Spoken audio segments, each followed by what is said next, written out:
বৃহত্তৰ গুৱাহাটী বিহু সমন্বয় সমিতিৰ আমাৰ যিসকল সদস্য আছে সেই সদস্যসকলৰ মাজত আমি আলোচনা কৰি উমৈহতীয়া আমি কিছুমান সিদ্ধান্ত গ্ৰহণ কৰা আছে। কিন্তু 2015 চনতে আমি সেই সিদ্ধান্ত আমি লৈছিলোঁ।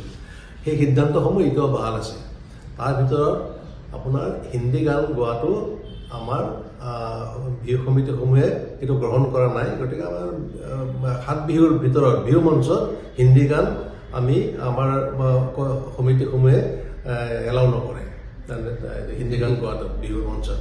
গতিকে এই সম্পৰ্কত অকণমান হেৰি এটা হৈছে যে জুবিন গাৰ্গৰ নিজৰ হিন্দী গান গাব পাৰিব নে নোৱাৰে এই কথা লৈ পেলাই অকণমান বিতৰ্কতা হৈছে।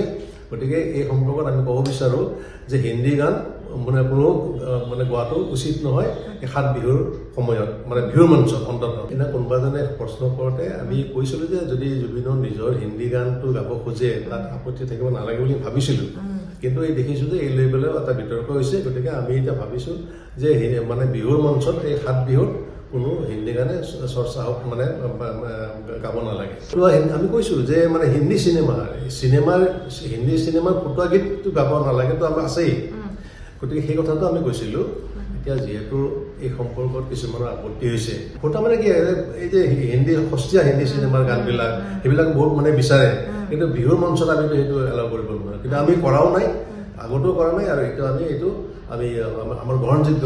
এতিয়া আমাৰ বিহু কমিটিসমূহে আমাৰ যিসকল সদস্য আছে আমাৰ এটা উমৈহতীয়া সিদ্ধান্ত কিছুমান আছে। তাৰ উপৰি আৰু অন্য যদি কিবা ইছ্যু আহে সেয়া বিহু সমিতিসমূহে নিজে নিজে সিদ্ধান্ত ল'ব। হিন্দী গীত আমাৰ বৰ্জন আমি 2015 চনতে আমাৰ গুৱাহাটীৰ যিকেইখন বিহুতলী আছে, যি বিহুতলীসমূহ 7 বহাগৰ ভিতৰত আচলতে পালন কৰে, সেই গোটেই বিহু সমিতিসমূহৰ উমৈহতীয়া সিদ্ধান্ত আছে যে আমি হিন্দী গীত 7 বিহুত আমি বৰ্জন কৰিছিলোঁ। ভাল আছিলে। কথাটো হৈছে এনেকুৱা, তেওঁলোক হৈছে বিহুৰ গ্ৰামাৰ লৈ তেওঁলোকে কনচাৰ্ণ, আৰু আমি হৈছোঁ মঞ্চ বিহুৰ যিটো সমস্যা সেই সমস্যা লৈ আমাৰ কনচাৰ্ণ। গতিকে আৰু আমি সকলো বিহু সমিতিসমূহ একত্ৰিত হৈ আমি সিদ্ধান্ত লৈছোঁ। আৰু তেওঁলোকৰ কিছু ব্যক্তিৰ সমষ্টি, সেই ব্যক্তিৰ সমষ্টি লৈ পেলাই এটা সংগঠন হৈ পেলাই তেওঁলোকে এইটো কথাটো কৈছে, আৰু তেওঁলোকে কোনো আলোচনা ৰিচাৰ্চ কৰি পেলাই তেওঁলোকে কথাখিনি কোৱা নাই।